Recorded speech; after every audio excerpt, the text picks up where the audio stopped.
Hello, everyone. This is another piece of writing, and let's correct it together. And I'm not just going to correct it, but I'm going to tell you how and what I do to correct it so that when you do the same, you get experience. Let's read it first.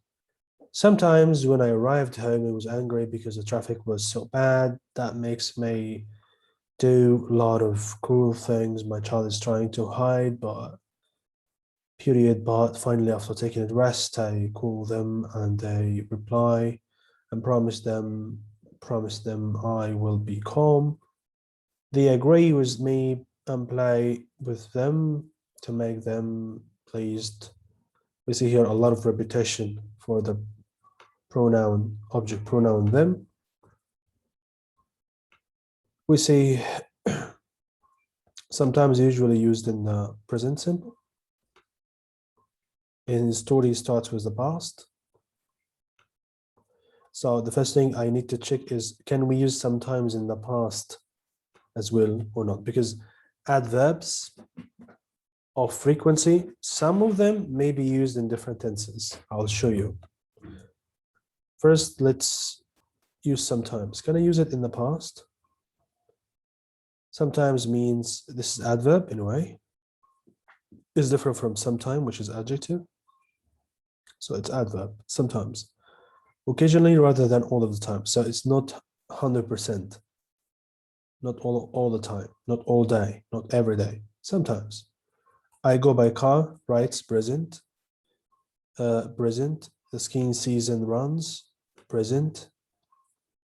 The group of artists and poets, sometimes called. The New York School. Called here is not simple past verb. It's like passive. It is called this, present simple passive. Sometimes I think we should never have moved here. I sometimes think, this is the main phrase. This is present. I sometimes think. This is another sentence. Yes, you can use different tenses, no problem. But the main phrase that you put sometimes in there, here, is present. So you cannot say, we sometimes never have moved here. You know? And this here doesn't make sense. It has to be there. It sometimes seemed if he, as he, this is another sentence. As if he didn't care about her at all. This is actually as if he didn't care. This is like dependent clause. It sometimes seemed as if he. Spelled sometimes referred to. I sometimes feel frustrated. Frustrated here is adjective, not verb in the simple past. So this sentence is in the present time. So as you can see, most of the times it is present simple, or it is used in the present time.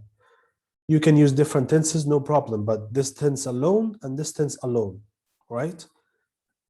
What if you're not sure? You're going to use another dictionary, Macmillan Dictionary. We have Merriam-Webster also, dictionary, and we have Cambridge. Try to use it there and there before you just think, yeah, I should remove it from here, you know? So this is the first thing. So I removed it. Since it's not common used with the past, I just removed it. With respect to the dictionary, maybe another dictionary tells you something else, or add, because sometimes when you search in a dictionary, it gives you some information, but when you search in another dictionary, it gives you a special case of the rule. So I removed it. When I arrived home, this is dependent clause. Dependent clause means it does not make any sense by itself. There has to be another sentence to complete the meaning. And after dependent clause, we put comma. When I arrived home, yes, what happened? I was angry. Why? Because the traffic was so bad. You can use because to link between two sentences. I was angry, this is a sentence. The traffic was bad, so bad, it's a sentence. And we don't usually use a comma before or after because when it's in the middle of two sentences. Okay? But we can use comma maybe in other cases. Because can be used as a because of preposition, and because is conjunction. For that reason, for the reason that I did it, this is a sentence. He told me to, this is a sentence. To do it. And because is between two of them. Just because I don't complain. If you start your sentence with because, this is called dependence clause. If you start your sentence or your clause with because, this is not a sentence. You have to complete the meaning with another sentence. Use comma, and people think I'm satisfied. The same thing here, and so on.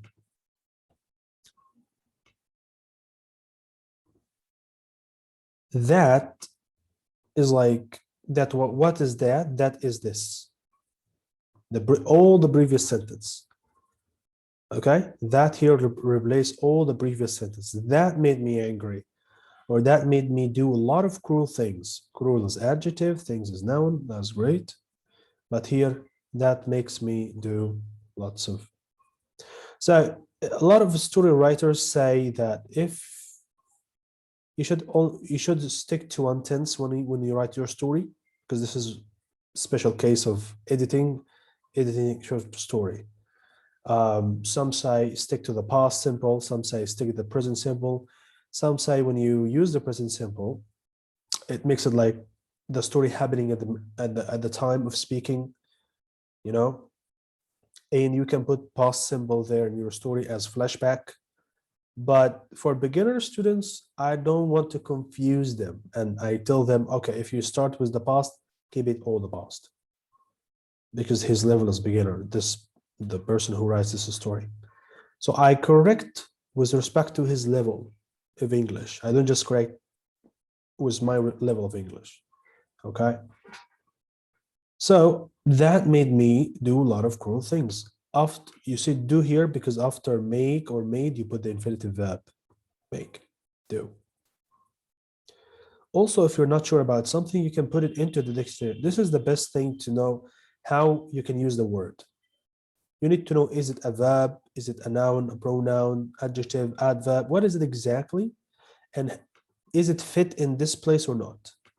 The structure make me do something is there or not? You can say make something, be made of something, be made out from, make somebody something, make something for somebody, make something,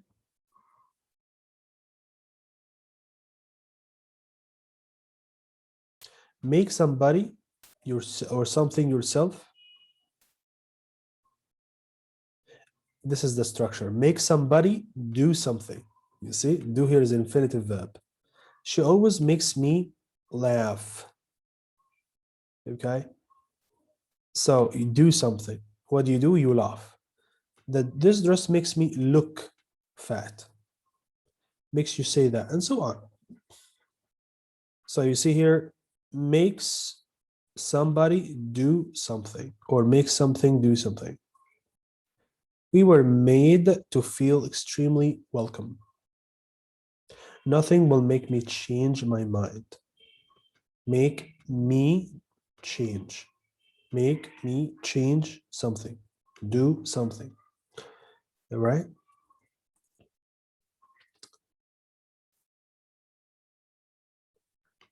My child is trying to hide, but finally, after taking a rest, I call them. So you're talking about a child, and then you use the pronoun, the object pronoun them, which refers to plural. So if you're going to use a plural pronoun, you should use plural noun. And this is why I said my children instead of my child, to make it fit with them. My children were trying to hide. This is like past continuous. Finally, after taking a rest, this is dependent clause, starting with after, when, if, while, although, even though. All these are called dependent clauses. We have to put comma after. And if there is another adverb, we put comma, then the dependent clause would be between two commas in the middle.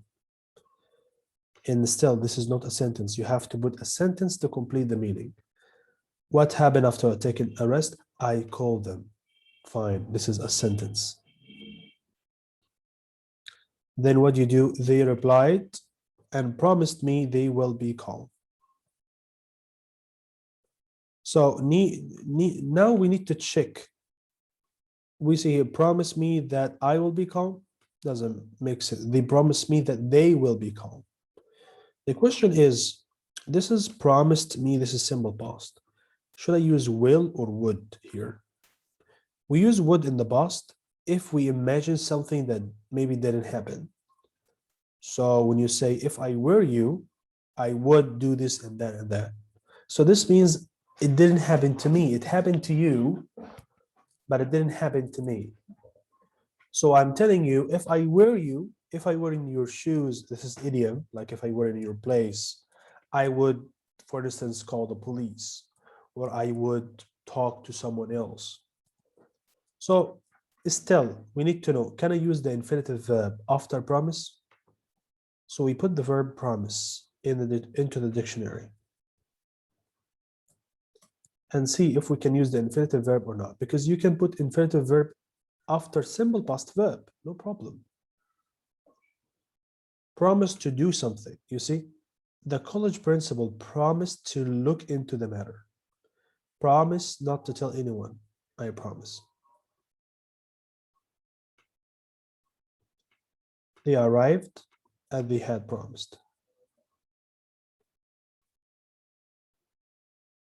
After promise, you can put a phrase, a full investigation into disaster. Promise something. The brochure promised that the local food would be superb. You promised me that you would be home early tonight.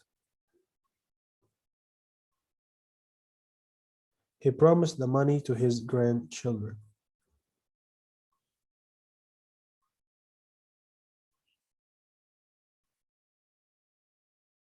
You see here, I'll be back soon, she promised. This is will, using will. But you see here, speech is different. Okay, in a speech is different. So we here have example. Promised me. You promised me, or they promised me that you would. So with respect to this example, we can use it the same. So we can use here past of will become would.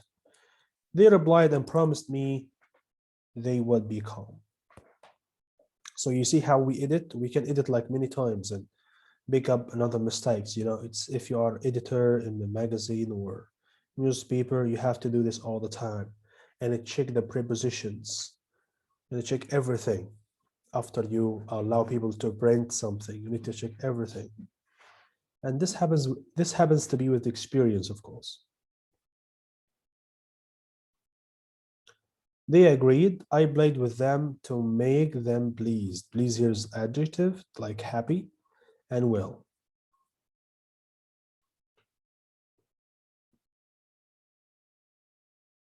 Well here is an adjective.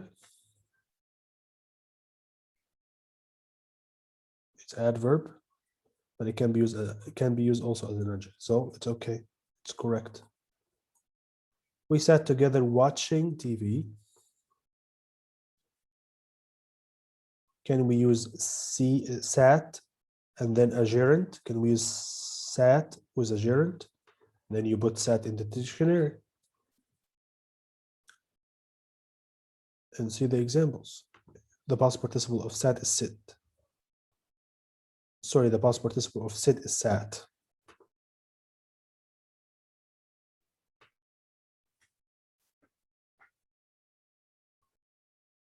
Don't sit here, just sit here.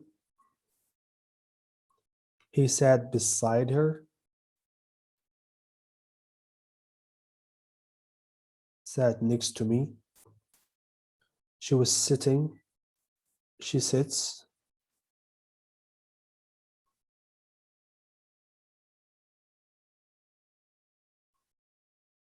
She came over to talk to us, leaving him sitting alone. Leaving him sitting alone.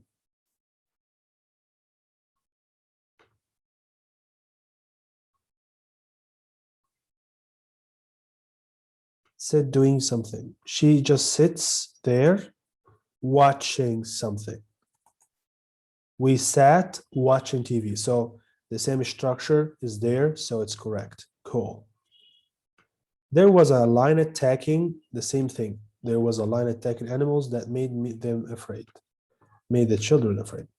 The clever boy caught the remote or grabbed the remote and it changed the channel in the story. Okay. So the feedback sometimes is a keyword for present simple. We use a comma after when, while, which, dependent clauses. Sit is an irregular verb. The past is sat and sat. So sit, sat, sit. Sorry. Let me check.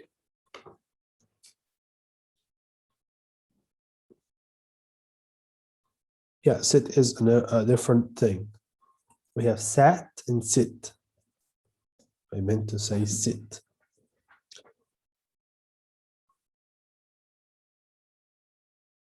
Yeah, sit.